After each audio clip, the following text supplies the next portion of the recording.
சரி. ஆண்டிக்கு நாங்க தொண்டுவிடம் பண்றாங்க. ஆண்டிச்சாமி நாங்க நினைக்காம இருக்க மாட்டோம். ஆமா. அப்ப அழகுமலை காடு போகணும், தீர்த்தங்கள்ல குளிக்கணும், அலங்காரத்தை பார்க்கணும். அங்கேயே கச்சை கட்டி ஆடி அலங்கரிச்சு வரணும். ஆடி பௌர்ணமிக்கு இதெல்லாம் செஞ்சா நல்லபடியா காத்து கொடுத்துறீங்க. காத்து கொடுத்து மாற மாட்டீங்க.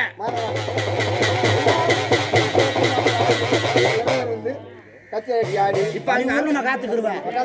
இப்ப அங்க அங்காளி சிவன் இருக்கா? என்னப்பா அங்காளி சிவன் இருக்கா? கூப்பிடு. தெரியுமா? நான் வந்து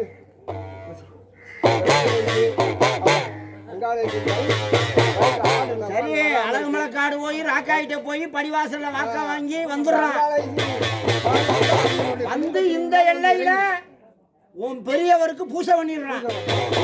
உனக்கு என்ன பூசை கொடுக்குறது? சோனையும் மொண்டியும் காவக்காரன் என்னப்பா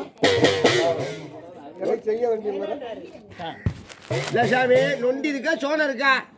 இருக்கிறது சோனதான் காவல். வந்து கச்சை கட்டி ஆடி அலங்காரம் பார்க்கறது உள்ளே எனக்குள்ள என்ன அதிகாரம்? எனக்கு என்ன படைக்கிறது? ஒரு சாட்டை, ஒரு கம்பு, ஒரு அருவா. சரி, நான் ஏன்டா மக்களை பூரா காக்கணும். நீ என்ன உனக்கு பசி அமர்த்துறது அப்படி சொல்லு. எனக்கு செய்யுங்க அதெல்லாம் உனக்கு சைவம் தான்.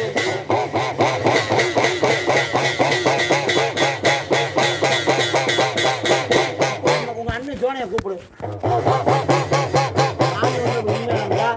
அண்ணன் ஜோனை வர ஆடல் கூப்பிடுவாங்க.